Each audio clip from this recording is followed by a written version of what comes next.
level dialogue on international migration and development to be held in the United Nations General Assembly this year. My delegation notes with appreciation the report of the Secretary General on this theme, which provides valuable information and serves as a guide for our deliberation during the session. Sri Lanka associates itself with the statement delivered by Fiji on behalf of Group 77 and China. Mr. Chairman, migration is not a new phenomenon, and it has been the human experience since the beginning of civilization.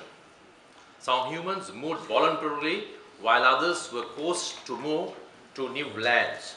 Today, it has become an issue because of national boundaries, restriction on free movements, economic circumstances, as well as climate change, globalization, particularly the east travel connectivity induced by communication technologies, economic opportunities, and political circumstances had created many reasons for citizens to cross national boundaries both legally and illegally. We must not forget that many developed economies of today were built by the contributions of such migrants. Migration of transnational workers have shown a remarkable increase and is continuing. Therefore, it is imperative to consider a set of border development objectives. Almost all internationally agreed development goals, including the Millennium Development Goals, have clear linkages with international migration. The implementation of the ICPD program of action is crucial for the eradication of poverty. Population issues must continue to be addressed in a comprehensive manner as outlined in the ICPD program of action. It must be effectively integrated into the current consultations on the post-2015 Global Development Agenda, including the designing of sustainable development goals. All member states have a collective responsibility to review the political will to address the challenges and the opportunities of international migration, both regular and irregular. We believe that we can successfully address these challenges through constructive dialogue and cooperation on the basis of common responsibility of all nations. The Commission of Population and the Development can play a vital role in this regard. Addressing large resource gaps in developing countries remain crucial. Without adequate international assistance, including ODA, it is unlikely that most of goals and targets of the Program of Action, POA, would be met. Mr. Chairman, due to the strategic location in the middle of the Indian Ocean between the East and the West, Sri Lanka has experienced migration for many centuries. Today, Sri Lanka is a country of origin of migrants to other countries and is also a recipient of migrants.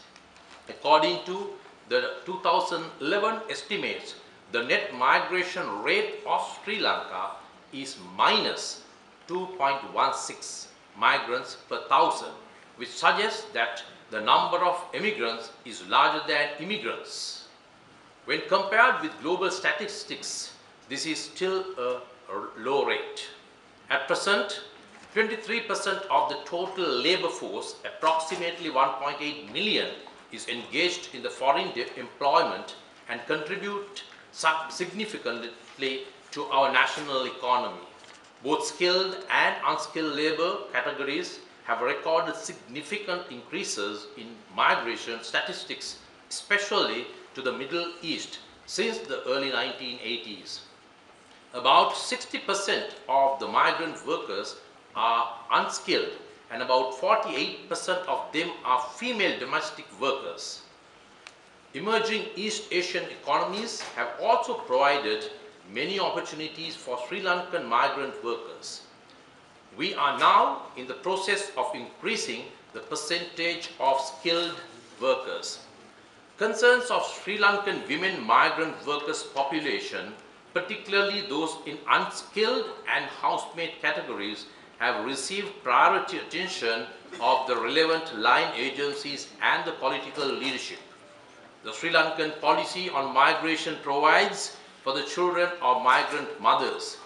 Accordingly, special laws have been enacted and facilitate legal protection for the children up to 18 years. The National Child Protection Authority (NCPA) has set up a special desk at the Bandar Naik International Airport to register the details of children of migrant mothers traveling overseas for employment. The NCPA is also formulating a system to enable migrant mothers to contact their children while being employed abroad. These provisions may be further amendment and strengthened. A special agency, Sri Lankan Foreign Employment Bureau, has been established and operates under the Ministry of Foreign Employment and Welfare. Every Sri Lankan leaving for employment outside Sri Lanka must register with this bureau. We have strengthened most of our overseas missions with welfare officers to help migrant workers. Sri Lanka facilitates the welfare of all migrants and has taken measures to ensure their basic rights, including education and health. In 2009, Sri Lanka formulated the national policy on labour migration with wide stakeholder consultations. There are strict policy measures and laws regarding employment of minors. To minimize the cost of social impact on the migrant worker families, the government has launched a project to encourage children to continue their education through a scholarship scheme. Another project was initiated to identify services needed by families of the migrant workers, such as health services, educational facilities, and advisory services. These are provided through both government and NGOs. This objective also supports initiating self-employment projects and setting up counseling centers in schools. Establishment of daycare centers for children of migrant women and provision of shelters and hostels to children of migrant workers are also among measures to minimize the school cost of migration. While we seek the control immigration, migration does not deny the migrants' basic rights, especially health and children. Mr. Chairman, Sri Lanka ratified the International Convention on the Protection of the Rights of All Migrant Workers and Members of their Families in 1996. Sri Lanka would like to contribute constructively to the second high-level dialogue on the international migration and development at the 68th session of the UN General Assembly in 2013. We commend your efforts under the CPD and mainstream migrants issues in the dialogue of population and development. I thank you, Mr. Chairman.